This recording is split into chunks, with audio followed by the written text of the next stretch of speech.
Different packs. We have an all bachelor pack, which is these 3 boys. Then we have a normal breeding pack, which is mom, dad, and all their female offspring, right back there. These guys were part of that pack at once, but they've reached sexual maturity. It was becoming hard for dad to be kind of chase them away from the other females or all the daughters. So we decided it was time to separate these guys. If you might ask, how can you tell them apart? Just looking at their coat pattern. Each dog has an individual coat pattern to itself. You might notice this guy right here. This is Okavango. He's a lot darker than the 3 rest of the boys. Also, he has a little mole on his chin. So if you see a little mole on that chin, you know that's Okavango. And then right next to him, this one right here, that is a Tosha. A Tosha is, sorry.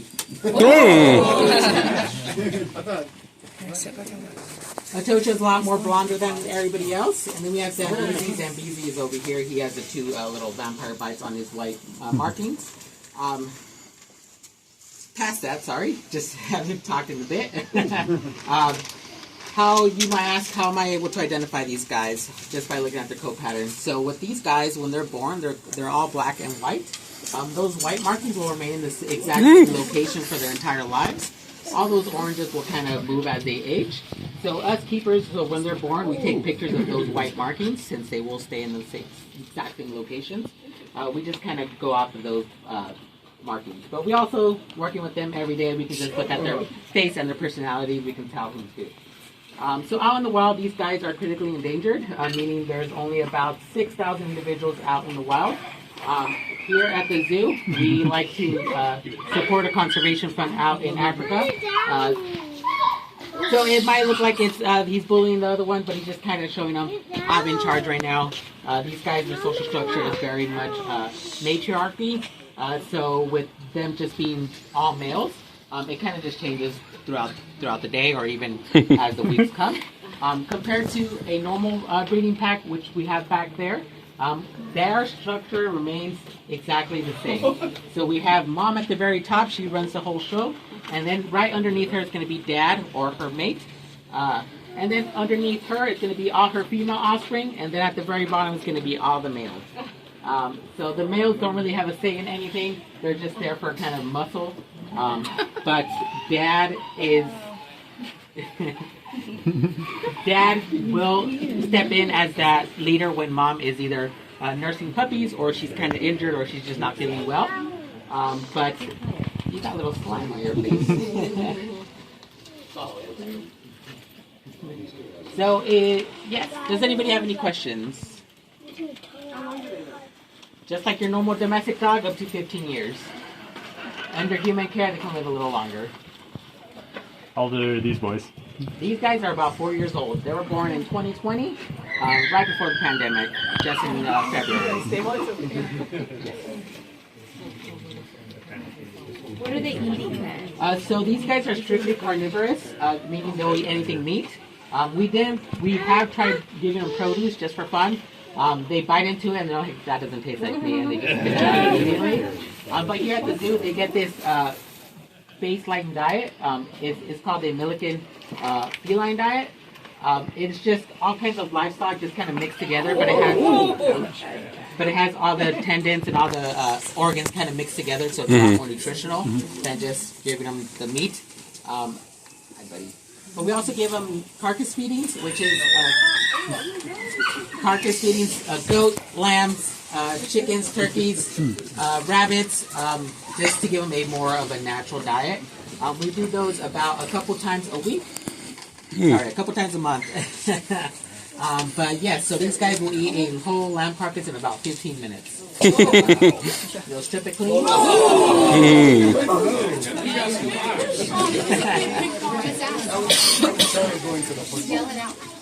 Any other questions? I'm going to be here for a couple more minutes. Little girls. Yes. So out in the wild, we don't really know how many packs are there, but there's about 6,000 dogs out in the wild. So at one point, we did have 19 puppies here at the zoo. So that means there was 19 dogs out on these 2 habitats, and they are part of those 2 litters. So mom had 2 successful litters. First litter, she had 6 puppies, 1 female and 5 males. And then her second litter she had, it jumped all the way almost to double to 11 puppies. Out in the wild, that is basically normal. They can have up to 20 puppies per litter. Oh my lord. Yes. The biggest pack recorded out in the wild is about 50 dogs. And these guys are part of the canine family, so they look just like your regular dog at home or wolves. A lot of people confuse them with hyenas. Hyenas are basically their own separate thing. They're not a feline or a canine. They're just a hyena. But they kind of do use similar... they're similar biology. But yes, these guys, even though they are part of the canine family, they do not bark or howl. They use a lot of squeaking and a lot of those high-pitched noises. Each of those noises means something different. They do have a who call, which is basically an emergency call. But every pack has a unique who call. At the end of their who call, they have like a little signature. So if that dog is not part of that pack, they're not going to respond to it. Any other questions? What are you feeding them? So this is their baseline diet. It's just all kinds of livestock just mixed together. What are their names again? So we have Zambezi, Atosha, and Okavango. Yes. Do them like running around? They actually love running around. These guys like to swim as well, kind of like our dogs at home. They do have that big pond right here, but it is a little cold, so they're not really going to be going into it as much often as when it's a lot warmer in the day. Yes, you got a question? Carter, did you have a question? No. All right. I had a assistant. Yeah. I got my doggy name in Maxwell. Yeah, that's No, very Maxwell. cool. Maxwell? Yeah. We have another animal here called Maxwell as well. But he's a tortoise that lives in the back right now. Oh my goodness. Yeah. Oh my goodness. Prefer one livestock over the other, or is it just meat is meat? Meat is meat, depending on the pack size, depending on what they're going to eat. So a smaller pack of 10 will go for the medium-sized gazelles. Larger packs, more than 15, will go for the zebras, the wildebeest, and the bigger livestock. Yes. Where are the others? The others are on that backyard over there. You might see one standing in a little hill over there. They do have a smaller yard back there. But these guys, we like to swap them around every couple times a week, just to give them something different. So when we switch the packs, the other packs just spend the majority of the day just smelling the yard, making sure that making it their own territory as getting.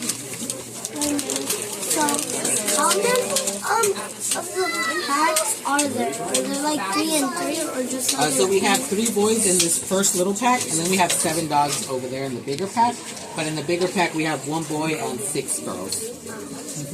Oh, that's awesome. Yes.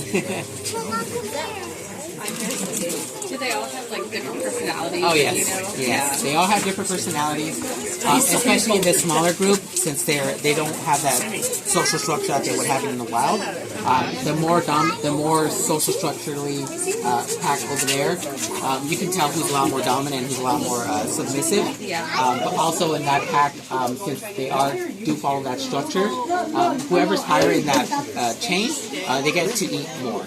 So the more submissive dogs are going to be a lot skinnier and a lot smaller than the ones who are closer to the top. Yes.